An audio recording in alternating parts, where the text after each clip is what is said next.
que Deus dê graça, que eu possa conseguir transmitir aquilo que o Senhor transmitiu ao meu coração. Amém? Queria que os irmãos abrissem em Juízes 5.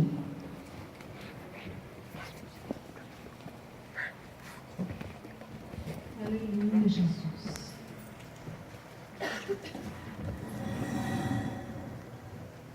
Juízes 5, amém? É depois de Deuteronômio aí. Juízes 5, 32. Quer dizer, 31.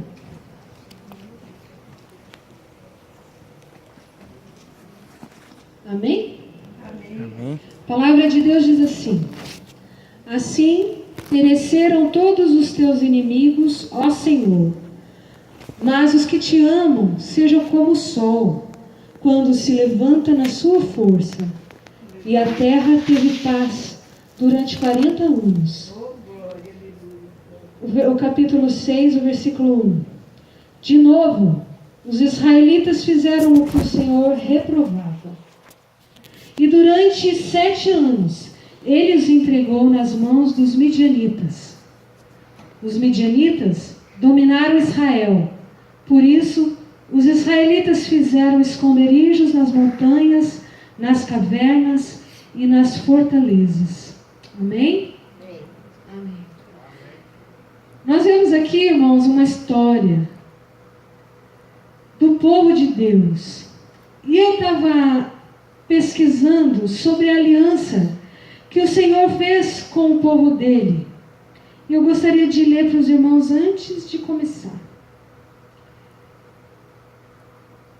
Que é o seguinte, ó. Quando o Senhor tirou o seu povo do Egito através de Moisés, providenciou para que fizesse uma aliança com este povo, para que pertencessem a Deus. E a base desta aliança de Moisés era o culto, servir a Deus e cultuá-lo. Era o centro dessa aliança. Então, quando Moisés foi lá e tirou o povo do Egito, Deus fez uma aliança com o povo, de que era para ele servir somente a ele, pertencer somente a ele, prestar culto somente a ele. Esta era a aliança que o Senhor fez com o povo de Deus. Mas, como nós lemos aqui, o povo estava no controle de Deus, estava servindo, até no último versículo aqui do capítulo 5.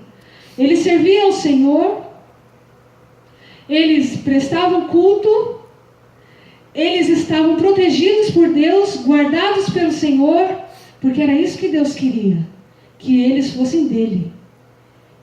E como o Senhor, ele é ciumento, ele não quer dividir a gente com ninguém, não é assim? É como quando você é casado, você não quer dividir sua esposa, seu esposo com ninguém. Assim é Deus. Deus tem ciúme do seu povo. E ele vela, guarda, protege, quando eles estão fazendo aquilo que é certo. Amém? E aqui o povo de Israel, irmãos, eles não serviram mais ao Senhor e voltaram a servir Baal e Azarote e servir outros deuses que não eram o Senhor. E eu fico indignada, hoje eu estava indignada em ver como esse povo é rebelde, irmãos. Acho que a gente não é tão rebelde igual esse povo. Por verdade, eu estava assim, gente, Deus falava com eles ouviam, Deus dirigia, Deus conduzia, Deus tirou eles do Egito, levou eles para o deserto, onde é impossível sobreviver, e eles sobreviveram 40 anos lá no deserto. O Senhor protegeu, o Senhor providenciou água, fez tantas coisas para esse povo, e mesmo assim, eles abandonam a Deus, e se voltam as costas para Ele, para adorar um Deus de pau, de pedra, de ouro, seja lá do que for, mas que não fala com eles, que não pode fazer nada por eles. E aí, o povo aqui sofre, porque a palavra de Deus diz que esse povo foi entregue nas mãos dos midianitas. Os midianitas eram muito numerosos e eles vinham afligir esse povo.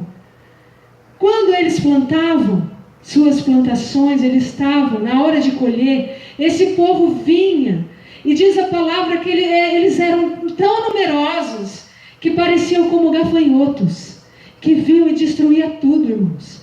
Eles destruíam tudo. A palavra de Deus diz assim, que eles destruíam tudo, não ficava nada vivo para o povo de Israel sobreviver. Então eles fizeram seus esconderijos nas cavernas e nas montanhas, aonde eles achavam que poderia ficar livre deles, desse povo que oprimia Israel.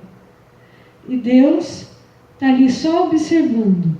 Enquanto eles adoravam a Baal, enquanto eles serviam a Baal, prestavam culto, sacrifício a Baal, o povo, os midianitas pressionando, destruindo, afligindo, eles não prosperavam mais, eles estavam já com a corda no pescoço.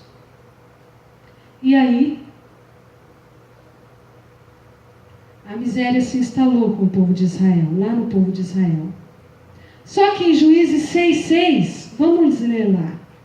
Juízes 6:6. Por causa de Midian, Israel empobreceu tanto que os israelitas clamaram por socorro ao Senhor. Então, irmãos, quando eles estavam longe do Senhor, eles lembraram que Deus poderia livrá-los. Eles lembraram que o Senhor, de todas as promessas que eles fizeram, que Deus fez, que Deus já cumpriu, que Deus andava com eles se lembraram. E aí eles pedem socorro a Deus, se voltam para o Deus deles, aqueles a quem eles têm uma aliança. E aí, nós temos nessa parte aqui, quando as batalhas, as lutas vêm para nós, irmãos, eles não vêm assim porque Deus quer te judiar, quer te colocar lá no pó mesmo, não. Tem duas funções das batalhas e as guerras da nossa vida, que são corrigir ou promover. Corrigir, como o Senhor estava corrigindo o povo de Israel aqui, que os midianitas estavam sufocando eles, destruindo eles. Deus estava deixando, porque Deus estava corrigindo eles, para que eles se voltassem ao Senhor. Então, as batalhas da nossa vida, elas vêm para nos corrigir ou promover. Promover, nós podemos ver como foi com Davi. Quando os filisteus vinham contra o povo de Deus e ficava insultando Deus, Davi um dia viu aquilo e ele ficou indignado e falou: como vocês deixam eles insultar o nosso Deus? E ele, naquela batalha que aos olhos deles, do povo de Israel, era impossível vencer, aos olhos deles, mas o Senhor era com Davi e ele derrotou aquele gigante. E essa foi uma batalha de promoção, porque havia uma recompensa para quem derrubasse e matasse aquele gigante, que era se casar com a filha do rei. O rei ia dar muitas riquezas, e a família deles, de Davi, não ia pagar mais impostos. Então Davi foi promovido com essa batalha. Então as batalhas das nossas vidas, irmãos, a batalha que você está enfrentando hoje, ela tem duas funções: te corrigir ou te promover. Amém? Às vezes você perdeu o emprego, mas o Senhor quer te promover hoje. E Ele vai te providenciar um novo emprego ainda melhor. Isso é promover no meio da batalha. Amém, irmãos? Ou às vezes nós estamos enfrentando uma luta terrível, que nós não estamos mais aguentando, e o Senhor quer nos corrigir nessa noite. O Senhor quer que nós nos voltemos para Ele. Às vezes nós estamos na igreja, mas o nosso coração está longe dEle. Às vezes nós estamos aqui na casa do Pai, levantamos a mão, mas mecanicamente, dizemos aleluia, glória a Deus, mecanicamente o nosso coração, o nosso pensamento nem está aqui.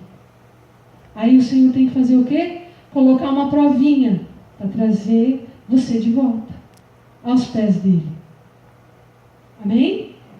Aleluia. Então, este era o cenário do povo de Israel, nessa prova, nessa luta.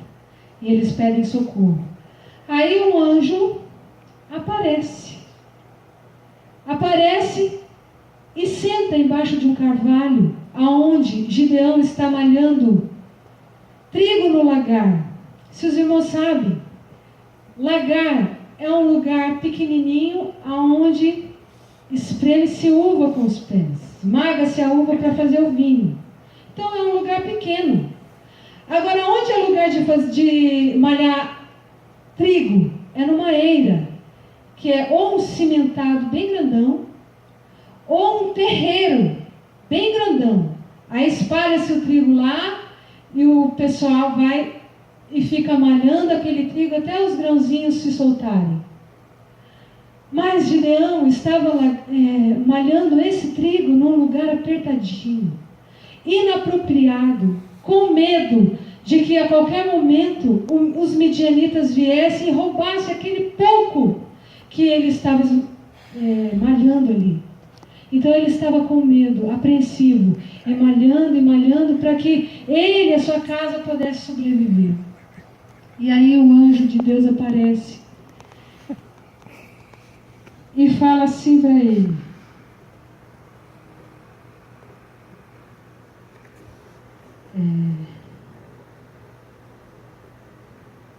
deixa eu só achar o versículo. Aqui, versículo 11. Então o anjo do Senhor veio, sentou-se sob a grande árvore de Ofra, que pertencia ao Abiesrita Joás. Gideão, filho de Joás, estava malhando trigo num tanque de prensar uvas, para esconder-se dos midianitas. Então o anjo do Senhor apareceu a Gideão e lhe disse: o Senhor está com você, poderoso guerreiro. Eita nós, agora sim. Como? Um homem amedrontado, cheio de medo, e o anjo chega aqui e fala para ele: o Senhor está com você, poderoso guerreiro. Gente, Gideão olhou, acho que ele olhou até para trás para ver se tinha outra pessoa. Falou assim: gente, não sou eu, né? E aí, quando Gideão recebe essa palavra, ele vai para cima do anjo e fala assim: o quê? O Senhor está comigo? Está conosco? O Senhor não está conosco nada. O Senhor não está conosco, porque se Ele estivesse conosco, o nosso povo não estaria passando essa prova, essa luta, não teria que estar se escondendo. Aí ele vai e se rasga diante do anjo e fala assim: se o Senhor estivesse conosco, a gente não estava desse jeito. Se. Mas, irmãos, não foi Deus que virou as costas para eles. Lembra? Não foi Deus. Eles viraram as costas para o Deus verdadeiro, que fez tantas maravilhas, e foram adorar Baal. E agora ele vem e fala assim: se Deus fosse conosco, pois eles estão pedindo para um outro Deus. Deus só está observando. E aí, Gideão fala tudo isso, né? E ainda fala assim: aonde está Deus que fez tantas maravilhas no passado? Olha, irmãos, se não é para apanhar. Aonde está Deus que fez tantas maravilhas no passado? E eles, que sabem de tantas maravilhas do passado, vão adorar outro Deus de pau, de pedra, de ouro, de prata, sei lá do que. Hoje nós vivemos também, irmãos, um período na nossa sociedade aqui no Brasil, em que nós também vivemos amedrontados. A gente fica assim: se eu sair de casa, vou dar uma olhadinha para fora, ver se não tem ninguém, se não tem perigo. Ou, meu Deus, será que se eu passar ali não vou levar uma bala perdida, meu pai? Se eu não for ali, será que não vou ser roubado? Eu não posso sair do banco sossegada. Eu estou com medo, medo de perder o meu emprego, medo de tantas coisas, irmãos. Hoje nós estamos vivendo assim. Medo da crise, medo do que vai acontecer amanhã. Nós não estamos vivendo assim? E assim estava vivendo o povo de Israel ali. Irmãos, hoje tem medo até de medo. Já viram? Que é a síndrome do pânico. É o medo de ter medo. Eu não sabia, eu aprendi agora. Síndrome do pânico. Eu fico com medo de sentir medo. Aí eu fico em pânico. Ô, Gilmar, olha isso. Então, a coisa está feia também aqui, né? Nós estamos com medo até de ter medo. Acho que está pior do que lá, né? De ter. Amém? Então, quando o anjo chega, irmãos, ele tenta convencer Gideão que ele é vencedor. Mas, olha, a pior coisa é você tentar convencer uma pessoa que acha que é derrotada, que ela é vencedora. Olha, até entrar na cabeça da pessoa que ela é vencedora, é muito difícil, porque ela sabe que ela é derrotada. Porque os midianitas vieram tantas vezes na minha vida, me assaltaram tantas vezes, me arrancaram tantas coisas, e que eu estou com medo, e eu sou nada, um pó ali, que a qualquer hora eles vêm e me matam. Então está difícil do anjo dizer para ele: Gideão, você é um homem valente, um poderoso guerreiro, como ele falou. Está difícil do anjo convencer Gideão. Mas o diabo está fazendo isso também nas nossas vidas hoje. Ele está convencendo muita gente, irmãos, que não são vitoriosos coisa nenhuma, que são derrotados. O diabo está fazendo isso conosco. A qualquer custo ele quer colocar na sua mente que você é um derrotado, um destruído. Ele quer colocar para você que o diabo é mais forte que Deus. Às vezes você está numa luta tão terrível que você acha assim: o meu inimigo é mais poderoso do que o meu Deus. Não é verdade? E Gideão também está nessa, né? Gideão, então, começa a reclamar. Mas Gideão, ele junta ainda o resto de força que ele tinha para malhar trigo no lagar e não ficar na mesma situação. Se eu não posso plantar a minha plantação ali tão grande e malhar o meu trigo na eira, ele pegou a força que ele tinha, já quase derrotado, pegou o trigo e levou para o lagar e malhou. Ainda ele teve uma estratégia para que a sua família não passasse fome. Não é verdade? Então Deus também ele nos dá estratégias. O que nós temos, às vezes, não é apropriado para hoje. O que eu queria para a minha vida, talvez não é isso que eu tenho hoje, não é apropriado, é inapropriado. Mas é o que eu tenho, é o que você tem. Então vamos dar glória a Deus, amém? Temos que encarar a nossa realidade e seguir em frente. E hoje eu lembrei. Qual é a direção? Às vezes a gente fica pedindo: ai meu Deus, me dá direção, ai meu Deus, me dá direção. E a direção, sabe qual que é? Em frente. Sempre. Amém? Amém. Então, quando você está assim, sem direção, para onde que eu vou? Para frente. Segue em frente.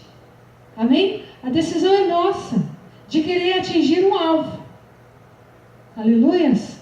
Amém. Então, irmãos, olha, nessa noite, o Senhor quer nos tirar de uma situação que está como uma água parada, e Ele quer agitar um pouco a nossa água. Amém? E nos levar a conquistar coisas poderosas, vitoriosas. E se não for coisas tão poderosas assim, mesmo assim, nós vamos dar glória a Deus. Amém? Amém.